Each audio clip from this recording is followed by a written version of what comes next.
Kuatkan dan teguhkan hatimu. Jangan takut dan tawar hati, sebab Tuhan besertamu. Kuatkan dan teguhkan hatimu.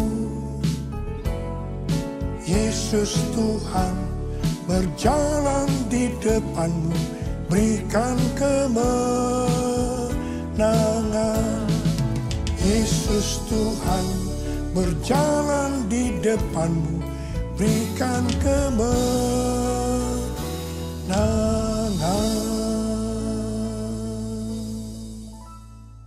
Memasuki tahun 2025 ini, pesan Tuhan kepada kita dalam Mazmur 27 ayat 14 yang berkata, nantikanlah Tuhan, kuatkanlah dan teguhkanlah hatimu.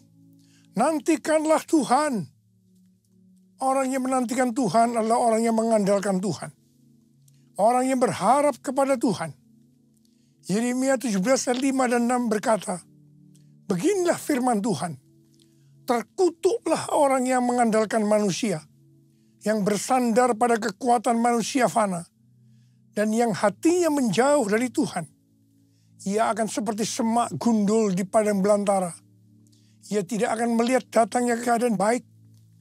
Ia akan tinggal di tanah tandus di padang gurun, di padang garam yang tidak berpenduduk. Yeremia 17 ayat 7 dan 8 berkata, diberkatilah orang yang mengandalkan Tuhan, yang mempercayakan dirinya pada Tuhan. Ia akan seperti pohon yang ditanam di tepi air, yang merambatkan akar-akarnya ke tepi sungai, dan tidak takut akan datangnya panas terik, yang daunnya tetap hijau, yang tidak khawatir dalam tahun kekeringan, dan yang tidak berhenti menghasilkan buah. Memasuki tahun 2025, tahun yang penuh dengan ketidakpastian, bencana alam, akibat perubahan iklim yang makin hebat, peperangan yang makin intens, krisis ekonomi yang semakin menjadi-jadi. Lebih dari itu, kita diingatkan bahwa kita sudah berada di akhir dari akhir zaman. Sesuai dengan 2 Timotius 3 ayat 1-9 dikatakan bahwa pada hari-hari terakhir akan datang masa yang sukar. Manusia akan mencintai dirinya sendiri dan menjadi hamba uang. Mereka akan membual dan menyombongkan diri. Mereka menjadi pemfitnah. Mereka akan berontak terhadap orang tua dan tidak tahu berterima kasih. Tidak peduli agama. Tidak tahu mengasihi. Tidak mau berdamai. Suka menjelekkan orang. Tidak dapat mengekang diri. Garang. Tidak suka yang baik. Suka berkhianat. Tidak berpikir panjang. Berlagak tahu. Lebih menuruti hawa nafsu daripada menuruti Allah. Secara lahiriah mereka menjalankan ibadah mereka. Tetapi pada hakikatnya mereka memungkiri kekuatannya. Walaupun selalu ingin diajar, namun tidak pernah dapat mengenal kebenaran. Akal mereka bobrok dan iman mereka tidak tahan uji. Jadi, memasuki tahun 2025, kita menghadapi kondisi yang seperti itu. Karena itu, seperti yang Tuhan pesankan kepada kita, nantikanlah Tuhan, kuatkanlah dan teguhkanlah hatimu. Nantikanlah Tuhan. Dalam menantikan pertolongan Tuhan, kita menguatkan dan meneguhkan hati kita. Dalam menantikan pertolongan Tuhan, kita akan melakukan seperti yang terdapat dalam Mazmur 123 ayat 2 yang berkata, lihat, seperti mata para hamba laki-laki memandang kepada tangan tuannya. Seperti mata hamba perempuan memandang kepada tangan nyonyanya. demikianlah mata kita memandang pada Tuhan Allah kita, sampai Ia mengasihani kita. Mata kita tertuju kepada Dia. Artinya kita harus berharap hanya kepada Dia, tidak kepada yang lain-lain. Sampai Ia mengasihani kita. Artinya menjawab apa yang menjadi pergumulan kita. Mazmur 130 ayat 5 dan 6 berkata, "Aku menanti-nantikan Tuhan. Jiwaku menanti-nanti dan aku mengharapkan firman-Nya." Jiwaku mengharapkan Tuhan lebih daripada pengawal mengharapkan pagi. Saya pernah mengalami apa yang disebutkan pengawal mengharapkan pagi. Pada waktu saya di SMP dulu, saya tergabung di kegiatan pramuka, singkatan dari Praja Muda Karana, yang artinya rakyat muda yang suka berkarya. Salah satu kegiatan pramuka adalah berkemah. Dalam berkemah ada permainan di mana kita akan diserang oleh kelompok lain pada malam hari. Kalau ada barang kita diambil oleh mereka, kita dinyatakan kalah. Jadi kita harus waspada menjaga barang-barang kita supaya kita tidak kalah. Untuk itu kita tidur bergantian. Jadi ada yang tidur dan harus ada juga yang tetap berjaga. Saya merasakan pada waktu giliran jaga, itu sangat lama rasanya. Kepinginnya cepat-cepat pagi. Mengharapkan pertolongan Tuhan rasanya lebih lama daripada pengawal mengharapkan pagi. Mungkin hal yang seperti ini sedang kita alami sekarang ini. Tetapi marilah kita terus melakukan seperti yang tertulis dalam Mazmur 130 ayat 7 dan 8. Bahwa kita harus tetap berharap pada Tuhan.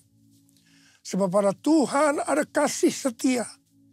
Dan banyak sekali pembebasan dilakukannya. Dia akan membebaskan kita dari kesalahan kita. Allah yang bela, siapa lawan Dia? Lebih dari pemenang dalam segala hal. Ku pasti dapat, aku pasti dapat lakukan semua. Yesus yang beri kekuatan, oh terpujilah namanya. Yesus yang beri kekuatan, oh terpujilah namanya.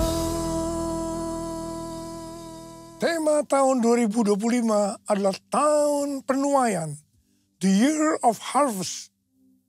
Ayat emasnya adalah Ulangan 11 ayat 13 dan 14 dan Yohanes 4 ayat 35. Sehubungan dengan tahun penuaian, kita akan membahas tentang dua hal. Yang pertama, jenis tuaian. Yang kedua, hal-hal yang harus diperhatikan dalam tahun penuaian. Mengenai soal jenis tuaian, Alkitab menggambarkan ada beberapa jenis tuaian. Yang pertama, tuaian jiwa-jiwa. Sesuai dengan Matius 9 ayat 36 sampai dengan 38. Maka jiwa-jiwa yang dimaksud adalah orang banyak yang tidak bergembala. Yaitu mereka yang belum kenal Sang Gembala Agung, yaitu Tuhan Yesus. Hari-hari ini Tuhan mengingatkan kita tentang tiga hal. Yaitu yang pertama, perhatikan tahun 2033. Yang kedua, harvest now. Yang ketiga, Jesus for everyone. Tuhan sedang berbicara kepada gerejanya di seluruh dunia. Bahwa tahun 2033, pada tahun 2033, setiap orang, everyone, akan mendapatkan kesempatan untuk berjumpa secara otentik dengan Tuhan Yesus melalui kuasa dan hadirat Roh Kudus. Rick Warren mendapatkan bahwa goal untuk menyelesaikan amanat agung adalah tahun 2033. Ketika Tuhan Yesus ditanya oleh murid-muridnya tentang tanda kedatangannya kembali, salah satunya Tuhan Yesus menjawab dari Matius 24 ayat 14. Injil kerajaan ini akan diberitakan di seluruh dunia menjadi kesaksian bagi semua bangsa. Sesudah itu barulah tiba kesudahannya. Jadi kalau Injil kerajaan sudah diberitakan di seluruh dunia menjadi kesaksian bagi semua bangsa, atau amanat agung sudah selesai, maka sesudah itu Tuhan Yesus datang kembali. Kata sesudah itu artinya tidak ada seorang pun yang tahu. Bisa 1 bulan, 1 tahun, 5 tahun. Tetapi yang jelas tidak akan lama. Sebab Tuhan Yesus berkata, aku datang segera. Saya tidak pernah berkata bahwa Tuhan Yesus pasti datang tahun 2033. Itu tidak alkitabiah. Tetapi yang saya katakan, Tuhan Yesus bisa datang tahun 2033. Itu alkitabiah. Karena Tuhan Yesus bisa datang sewaktu-waktu. Hari-hari ini penuaian jiwa yang terbesar dan terakhir sedang terjadi. Harvest now, Jesus for everyone. Tuhan Yesus berkata dalam Yohanes 4 ayat 35. Bukankah kamu mengatakan 4 bulan lagi tibalah musim menuai? Namun aku berkata kepadamu, lihatlah sekelilingmu dan pandanglah ladang-ladang yang sudah menguning dan matang untuk dituai. Memasuki tahun 2025, kita diingatkan kembali agar kita menyelesaikan amanat agung. Tugas utama kita sebagai orang percaya, sebagai seorang murid, tidak melihat apa profesi kita adalah menyelesaikan amanat agung. Hal ini sesuai dengan Matius 28 ayat 19 dan 20. Karena itu pergilah, jadikan semua bangsa muridku, dan baptislah mereka dalam nama Bapa dan Anak dan Roh Kudus. Dan ajarlah mereka melakukan segala sesuatu yang telah kuperintahkan kepadamu. Ketahuilah, aku menyertai kamu senantiasa sampai akhir zaman. Menyelesaikan amanat agung adalah menjadikan semua bangsa itu murid Tuhan Yesus. Hanya murid yang bisa memuridkan. Karena itu kita harus terlebih dahulu menjadi murid Tuhan Yesus. 1 Yohanes 2 ayat 6 berkata, siapa yang mengatakan bahwa ia tinggal di dalam dia, ia wajib hidup sama seperti Kristus telah hidup. Kalau kita hidup sama seperti Kristus telah hidup, maka kita akan menjadi serupa dengan gambarnya. Kita adalah murid-murid Tuhan Yesus. Jesus for everyone, Jesus for everyone, Jesus for everyone, Jesus for everyone, Jesus for everyone, Jesus for everyone, Jesus for everyone, Jesus for everyone. Mengenai jenis tuaian yang kedua adalah tuaian buah roh.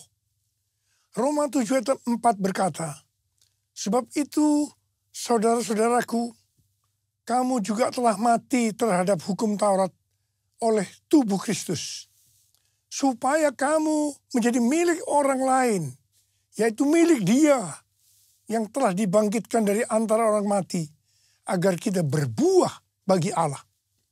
Jadi kita yang telah dibebaskan dari kuasa dosa, hidupnya harus berbuah bagi Allah. Buah harus dituai. Artinya harus menghasilkan tuaian buah roh. Dengan kata lain, dalam hidup kita harus ada buah roh. Galatia 5, 22 dan 23 berkata, tetapi buah roh ialah kasih, sukacita, damai sejahtera, kesabaran, kemurahan, kebaikan, kesetiaan, kelemah lembutan, penguasaan diri. Tidak ada hukum yang menentang hal-hal itu.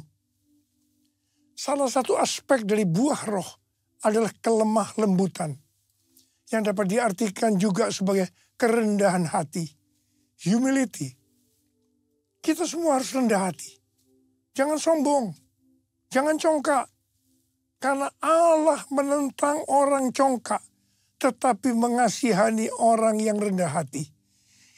Ini dituliskan di 2 ayat, yaitu 1 Petrus 5 ayat 5 dan Yakobus 4 ayat 6.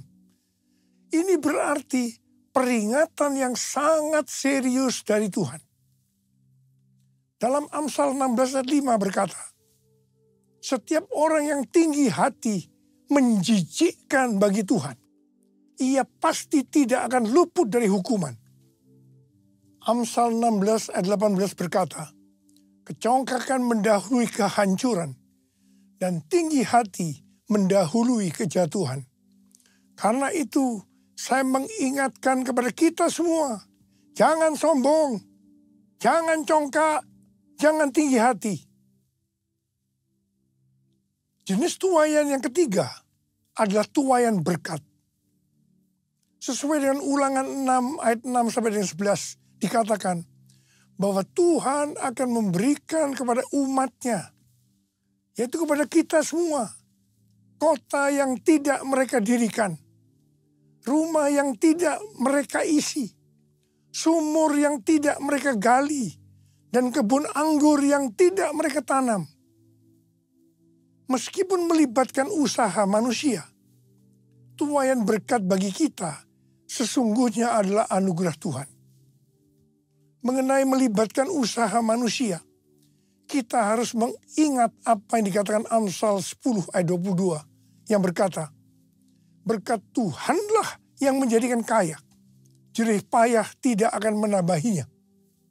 Di sini dikatakan, bukan karena jerih payah itu yang membuat kita jadi kaya, tetapi semata-mata karena berkat Tuhan. Tetapi kita harus rajin, tekun melakukan tugas kita, bekerja keras dan cerdas, bukan bermalas-malasan. Katakan amin. Jadi kalau kita menerima tuaian berkat, sesuai dengan Ulangan 6 ayat 12 dikatakan, jangan sampai kita melupakan Tuhan. Firman Tuhan berkata dalam Yesaya 60 ayat 1, bangkitlah, menjadi teranglah, sebab terangmu datang dan kemuliaan Tuhan terbit atasmu.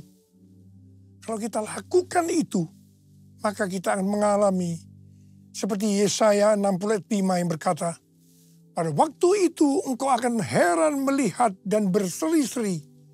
Engkau akan tercengang dan akan berbesar hati. Sebab kelimpahan dari seberang laut akan beralih kepadamu. Dan kekayaan bangsa-bangsa akan berpindah kepadamu. Sesuai dengan yang dikatakan dalam Yesaya 61 ayat 6. Maka kalau kita disebut imam Allah dan menjadi pelayan Allah, maka kita akan menikmati kekayaan bangsa-bangsa. Dan akan memegahkan diri dengan segala harta benda mereka. Haleluya. Tuhan mengingatkan kita bahwa tuaian berkat yang diberikan kepada kita bukan hanya untuk pribadi kita, tetapi lebih dari itu untuk menyelesaikan amanat agung. Katakan amin. Jenis tuaian yang keempat adalah tuaian di bumi. Sesuai dengan Wahyu 14 ayat 18 sampai dengan 20. Bahwa di akhir zaman, malaikat Allah akan menuai di bumi dengan mengumpulkan orang fasik untuk penghukuman Allah. Dalam ayat-ayat ini dikatakan, seorang malaikat yang lain lagi datang dari Mesbah. Ia berkuasa atas api dan ia berseru dengan suara nyaring kepada malaikat yang memegang sabit tajam itu, katanya, ayunkanlah sabitmu yang tajam itu dan potonglah buah-buah pokok anggur di bumi, karena buahnya sudah masak. Lalu malaikat itu mengayunkan sabitnya ke atas bumi dan memotong buah pokok anggur di bumi dan melemparkannya ke dalam gilingan besar, yaitu murka Allah. Buah-buah anggur itu digiling di luar kota dan dari gilingan itu mengalir darah. Tingginya sampai ke kekang kuda dan jauhnya 300 kilometer. Ada yang menafsirkan bahwa ini adalah perang Harmagedon. Hari-hari ini kita sedang melihat peperangan antara Israel melawan Hamas, Hizbullah, Houthi, Iran yang makin intens. Demikian juga perang antara Rusia dan Ukraina yang tensinya makin tinggi. Semua yang terjadi ini pada akhirnya akan menuju perang besar, yaitu perang Harmagedon. Mungkin itu juga yang dikatakan orang perang dunia ketiga. Penuaian jiwa akan berjalan paralel dengan goncangan-goncangan. Kuasanya dicurahkan, berkatnya dilimpahkan, penuaian besar sungguh terjadi. Segala bangsa akan datang menyembah Yesus Tuhan, kemuliaan Tuhan telah turun. Kemuliaan Tuhan telah turun. Kemuliaan Tuhan telah turun. Hal-hal yang harus diperhatikan dalam tahun penuaian. Yang pertama, akan terjadi pencurahan Roh Kudus yang dahsyat.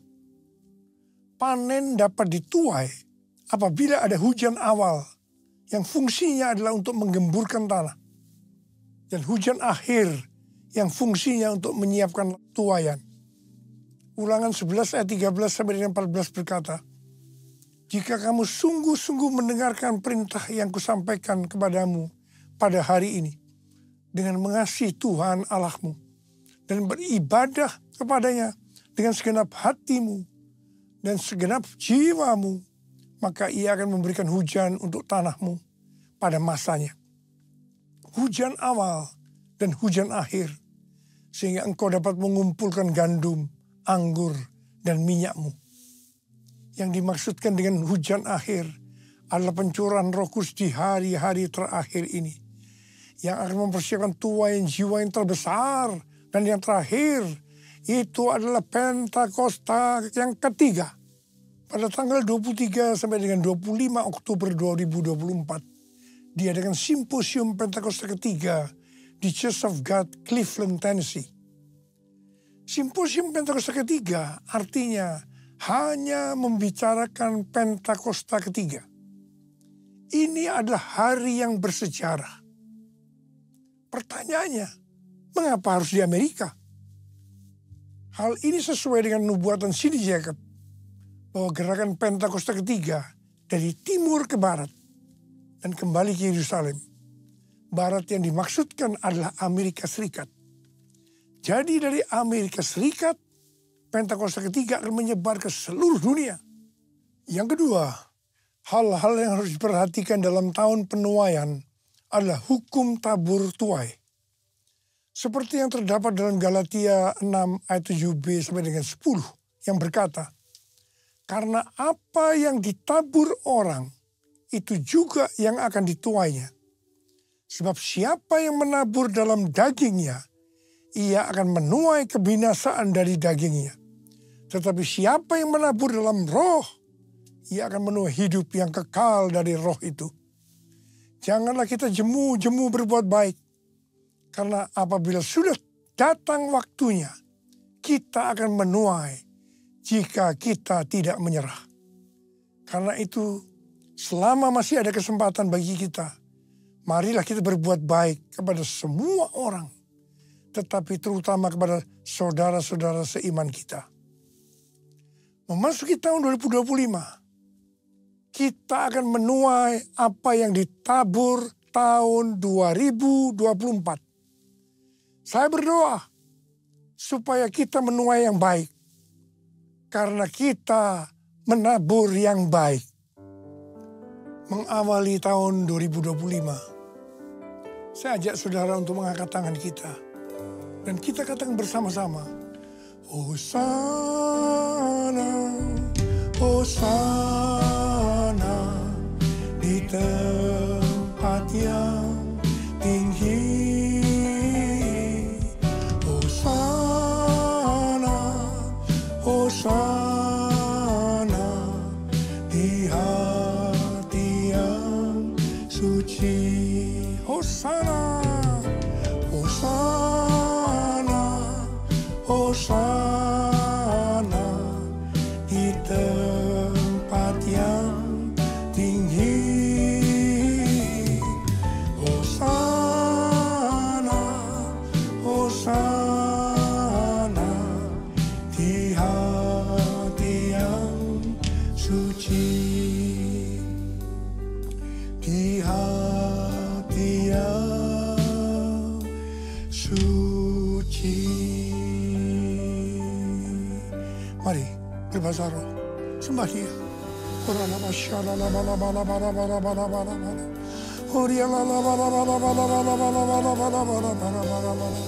Sembah Dia, sembah Dia, sembah Dia, sembah Dia, sembah Dia. Tuhan, kami berdoa buat anak-anak-Mu Tuhan, memasuki tahun 2025. Curahkan pengurapan-Mu pada kami semua Tuhan. Curahkan, terima pengurapan Tuhan, terima. Terima